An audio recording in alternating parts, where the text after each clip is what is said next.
மீசான் டிவியின் தமிழ் பேசும் உறவுகளை அன்போடு வரவேற்றுக் கொள்கிறோம். நீதிபதிக்கு மரண அச்சுறுத்தல் விடுக்கப்பட்டதால் பெரும் பரபரப்பு. ஆட்டை கடிச்சு மாட்டை கடிச்சு மனுஷனை கடிக்கிற கதை சொல்லுவோம் இல்லையா, அதுபோலதான் இப்போது இந்த ஒரு நிலை ஆகி போயிருக்கு. கொழும்பு கோட்டை நீதவான் நீதிமன்றத்தினுடைய நீதிபதி பசன் அமரசேன அவர்களை படுகொலை செய்வதான மரண அச்சுறுத்தல் தான் விடுக்கப்பட்டிருக்கு. இந்த ஒரு விடயம் அறிந்த பொலிஸ்மா அதிபர் உடனடியாக சிஐடியினருக்கு உத்தரவிட்டாங்க, சுயாதீனமான ஒரு விசாரணையை தொடங்குங்க அப்படின்னு சொல்லி. சிஐடியினுடைய பிரதானி ஷானி அபேசேகர அவங்களுடைய தலைமையங்கள் பிரத்யேகமான ஒரு குழு உருவாக்கப்பட்டு இப்போது விசாரணைகளை தொடங்கியிருக்காங்க. விசாரணையில் தெரிய வந்த விஷயங்கள் என்ன அப்படின்னு பார்த்தீங்கன்னா, குறித்த கடிதம் 2 பக்கங்களை உள்ளடக்கியது. இந்த கடிதத்தில் நீதிபதி பசன் அமரசேன அவங்களுக்கு மேலதிகமாக ஜனாதிபதி, மக்கள் பாதுகாப்பு அமைச்சர், அதுபோக பொலிஸ்மா அதிபர், நீதியரசர் பிரீத்தி பத்மன் சூரசேன ஆகியோரையும் கூடிய சீக்கிரம் படுகொலை செய்வதாகத்தான் அதில் மிரட்டல் விடுக்கப்பட்டிருக்கு. படுகொலை செய்வதற்கான திட்டம் தான் வகுக்கப்பட்டிருப்பதான செய்தி தான் பெரும் அதிர்வலையை ஏற்படுத்தியிருக்கு. குறித்த கடிதத்தினுடைய இறுதியில் இப்படிக்கு அல்மேதா அப்படின்னு ஒரு விஷயமும், குறித்த கடிதம் அனுராதபுர தபால் நிலையத்திலிருந்தான் பதிவு தபால் மூலம் கிட்டத்தட்ட 65 ரூபாய் பெறுமதி மிக்க முத்திரைகள் இடப்பட்டு அனுப்பி வைக்கப்பட்டிருக்குது. கடந்த ஆகஸ்ட் மாதம் 10ஆம் தேதி நீதிபதி பசன் அமரசேன அவர்களுக்கு பெயரிடப்பட்டு தான் இந்த கடிதம் அனுப்பப்பட்டிருக்கு. இந்த கடிதத்துக்கு உரிமை கோரி இருக்கிறது யாரு, அந்த கடிதத்தில் என்ன விலாசம் இடப்பட்டிருக்கு அப்படின்னு கேட்டீங்கன்னா, ஸ்ரீலங்கா சிங்களே அமைப்பு அப்படின்னு சொல்லியும் சிங்கள பௌத்த தேச பிரியர்கள் அப்படின்ற அமைப்பும் தான் இந்த ஒரு கடிதத்தை அனுப்பி வச்சிருக்கிறாங்க அப்படின்ற ஒரு விஷயம் தெரிய வந்திருக்குது. யார் இந்த அமைப்பு, எங்கிருந்து இயங்குறாங்க அப்படின்ற பல்வேறு விஷயங்களை இப்போது விசாரணைக்கு உட்படுத்தியிருக்காங்க. கடிதத்தினுடைய உள்ளடக்கம் என்ன அப்படின்னு பார்த்தீங்கன்னா, ஞானசார தேரருக்கு 9 மாத கடூழிய சிறை தண்டனையை தீர்ப்பாக வழங்கியது கோட்டை நீதவான் நீதிமன்றத்துடைய நீதிபதி பசன் அமரசேன அவங்க. இந்த ஒரு விஷயத்தை சவாலுக்கு உட்படுத்தி மேன்முறையீட்டு நீதிமன்றத்தில் ஞானசார தேரர் மனு தாக்கலை செய்திருந்தாங்க. அந்த மனுவை தள்ளுபடி செய்து மேல் நீதிமன்றத்தினுடைய நீதிபதி மஞ்சுள திலகரத்ன அவங்க அந்த 9 மாத கடூழிய சிறை தண்டனையை உறுதிப்படுத்தினாங்க. இந்த ஒரு விஷயத்தை மேற்கோள் காட்டித்தான், ஞானசார தேரரை நீ சிறைக்கு அனுப்ப முயற்சிக்கிறாயா, நீ கவனமாக ஏறி உன்னை நாம் படுகொலை செய்வோம் அப்படின்னு சொல்லித்தான் மரண அச்சுறுத்தல் விடுக்கப்பட்ட கடிதம் 2 பக்கங்களை உள்ளடக்கியது. நீதிபதி பசன் அமரசேன அவங்களுடைய பெயரிடப்பட்டு அவருக்கு அனுப்பி வைக்கப்பட்டதாக இப்போது விசாரணையில கண்டறியப்பட்டிருக்கு. இப்போது விசாரணை அதிகாரிகளுக்கு பலத்த சந்தேகத்தை உண்டு பண்ணிய விஷயம் என்ன அப்படின்னு பார்த்தீங்கன்னா, இதற்கு பின்னால் ஓய்வு நிலையில் இருக்கின்ற லெப்டினன்ட் கேர்னல் ஒருவர் தான் இதுக்கு பின்னால் இருக்கலாம் என்ற பலத்த சந்தேகம் ஏற்பட்டதன் காரணமாக குறித்த நபருக்கு எதிரான விசாரணைகளை இப்போது தொடங்கியிருக்கிறாங்க.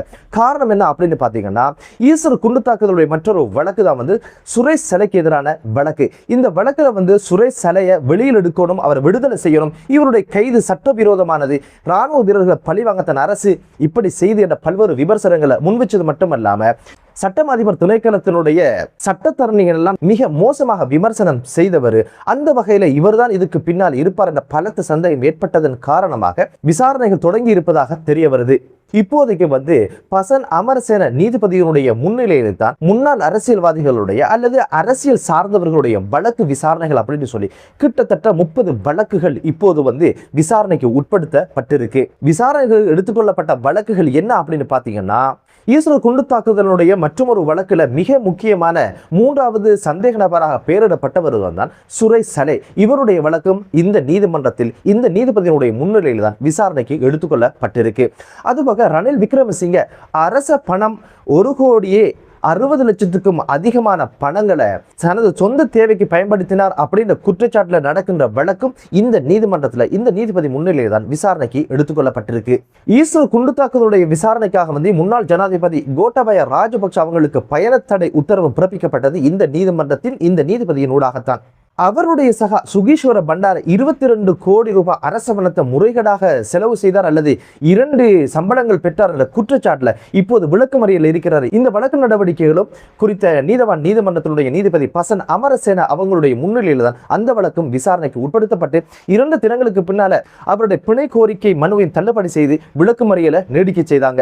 சுரேஷ் சலையை கைது செய்து நீதிமன்ற நடவடிக்கைகள் நடந்து கொண்டிருக்கின்ற சூழ்நிலையில நீதிமன்றத்தை அவமதிக்கும் விதத்தில் கருத்துக்களை வெளியிட்டாங்க அப்படின்ற ஒரு குற்றச்சாட்டுல விமல் வீரவன்ச, உதய கம்மவில, திலீப் ஜெயவீர, சுகீஸ்வர பண்டார, மஹிந்த பத்திரன, அசங்க நவரத்ன ஆகியோருக்கு எதிராக மேன்முறையீட்டு நீதிமன்றத்துக்கு வந்து நீதிபதி பசன் அமரசேன அவங்க நீதிமன்ற அவமதிப்பு குறித்த அறிக்கையையும் சமர்ப்பிச்சிருந்தாங்க. ஸ்ரீலங்கா ஏர்லைன்ஸினுடைய முன்னாள் பணிப்பாளர் கபில சந்திரசேனக்கு எதிரான வழக்கு, அதாவது 2 கோடிக்கும் அதிகமான பணங்களை லஞ்சமாக பெற்றாங்க.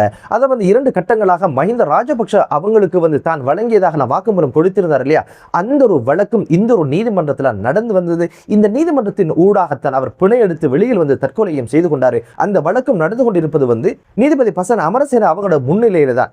லொத்தர் சபையின் முன்னாள் தலைவராக இருந்த துசித ஹொல்லருடைய வழக்கம் இந்த கோட்டை நீதவான் நீதிமன்றத்தினுடைய நீதிபதி பசன் அமரசேன அவங்கள முன்னிலையில் தான் அந்த வழக்கினுடைய விசாரணையும் நடந்து வருது.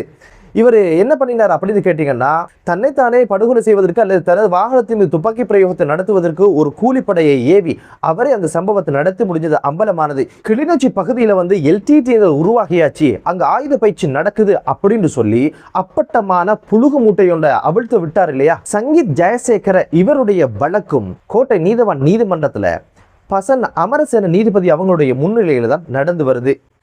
இப்படி அரசியல்வாதிகள், இந்த அரசியல்வாதிகளுக்கு வக்காலத்து வாங்கிய இந்த நபர்களுக்கு எதிரான 30 வழக்குகள் தான் குறித்த கோட்டை நீதவான் நீதிமன்றத்தினுடைய நீதிபதி பசன் அமரசேன அவங்களோட முன்னிலையில் அவங்களுடைய தலைமையங்கள் தான் இந்த வழக்கு விசாரணைக்கு எடுத்துக்கொள்ளப்படுது. தைரியமானவர், நேர்த்தியானவர், நேர்மையாக கடமையாற்றுவர் அப்படின்ற விஷயங்கள் தெரிய வருவதனால்தான் ஏதோ ஒரு வகையில் இவங்களுக்கு தண்டனை கிடைச்சிடும், இந்த வழக்குகளில் இருந்து தப்பித்துக் கொள்ள முடியாது என்பதனால இதுக்கு பிறகு தாமதிப்பதில் அர்த்தம் இல்லை. பல நபர்களை சிறைக்கு அனுப்பி வச்சுட்டாங்க. எனவே இந்த பட்டியலில் கிட்டத்தட்ட மிக முக்கியமான புள்ளிகள் எல்லாமே இப்போது சிறைக்கு செல்ல வேண்டிய சூழ்நிலை உருவாகும் என்பதனால இது தடுக்கிறதுக்கு என்ன வழி, பாதாள உலக கும்பல்களை வச்சு எதுவும் செய்திடலாமா அப்படின்ற ஒரு திட்டத்தில் தான் இப்போது வந்து நேரடியாகவே நீதிபதிக்கு ஒரு அச்சுறுத்தலை விட்டு இருக்கிறாங்க. நீதிபதியை தாண்டி இப்போது மக்கள் பாதுகாப்பு அமைச்சர், போலீஸ் மா அதிபர், அதுபோக வந்து நீதி அரசர் ஆகியோருக்கும் இந்த கொலை மிரட்டல் விடுக்கப்பட்டது மிகப்பெரிய ஒரு அச்சத்தையும் மிகப்பெரிய ஒரு பரபரப்பையும் ஏற்படுத்தி இருக்கு.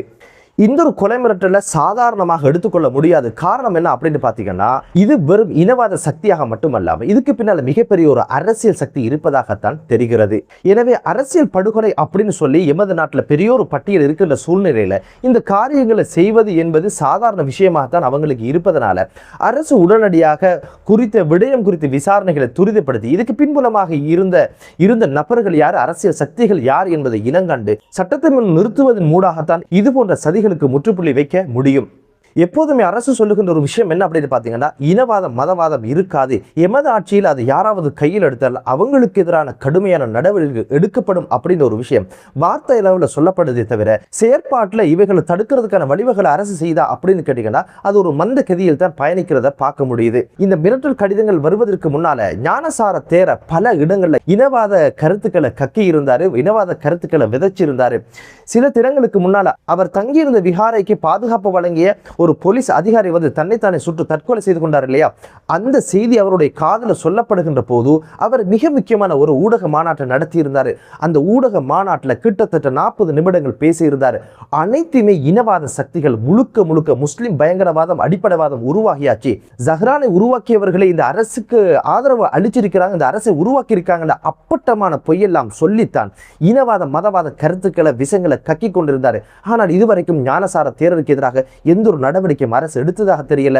ஆனால் அரசு தரப்புல யாரெல்லாம் மைக்க பிடிக்கிறாங்களோ அவங்க சொல்லுகிற விஷயம் என்ன அப்படின்னு பார்த்தீங்கன்னா, இனவாதம் மதவாதம் எமது ஆட்சியில் இருக்காது, அதை கையில் எடுப்பவர்களுக்கு எதிராக சட்ட நடவடிக்கைகள் எடுக்கப்படும் என்று சொல்றாங்களே தவிர அது வெறும் வார்த்தையில் தான் இருக்கிறது தவிர செயற்பாட்டில் இல்லை என்ற பல்வேறு குற்றச்சாட்டுகள் முன்வைக்கப்படுது. தேசிய மீளாத் விழாவில் கலந்து கொண்ட ஜனாதிபதி அவர்கள் கூட அவங்களுடைய பேச்சில் பிரதானமாக சொல்லப்பட்ட ஒரு விஷயம், கோடிட்டு காட்டப்பட்ட விஷயம் என்ன அப்படின்னு பார்த்தீங்கன்னா, எமது ஆட்சியில் இனவாதத்துக்கும் மதவாதத்துக்கும் இடமளிக்க மாட்டோம், அது யாராவது கையில் எடுத்து அவர்களுக்கு எதிரான சட்ட நடவடிக்கை எடுப்போம், சட்டம் அனைவருக்கும் சமம் அப்படின்னு ஒரு விஷயத்தை சொல்லி இருந்தாங்க. ஆனால் இனவாத சக்திகள் இப்போது வந்து தலை தூக்குறத பார்க்க முடியுது. இதன் பின்னணியில் தான் இப்போது வந்து நீதிபதி தொடங்கி ஜனாதிபதி வரைக்கும் மிக முக்கியமான அதிகாரிகள், மிக முக்கியமான அரசியல்வாதிகளுக்கு மரண அச்சுறுத்தல் விடுக்கப்பட்ட சம்பவத்தை பார்க்க முடியுது. எனவே அரசு கூடிய கவனம் செலுத்தி இனவாத மதவாத செயற்பாட்டில் யார் இறங்குகிறார்களோ அவர்களை வார்த்தைகளால் மிரட்டுவதை விட்டுவிட்டு செயல் ரூபத்தை அவர்களுக்கு எதிரான சட்ட நடவடிக்கைகளை எடுப்பதன் ஊடாக மட்டும்தான் நீதி அரசர்களை பாதுகாக்க முடியும் என்பது மக்களுடைய விசுவாசம். இந்த மரண அச்சுறுத்தல் யார் யாருக்கெல்லாம் விடுக்கப்பட்டதோ அவங்களுக்கான பாதுகாப்பை உறுதிப்படுத்தணும். இப்போது வந்து நீதிபதி பசன் அமரசேன அவங்களுடைய வீடு மற்றும் அவருடைய குடும்பங்களுக்கும் அவர் வீட்டிலிருந்து நீதிமன்றம் செல்லும் வரைக்குமான இந்த பயணங்கள்ல அதிவிசேட பாதுகாப்பை உறுதிப்படுத்தும்படியும் அதற்கான பாதுகாப்புகளை வழங்கும்படியுமான உத்தரவை பிறப்பிச்சிருக்கிறாங்க.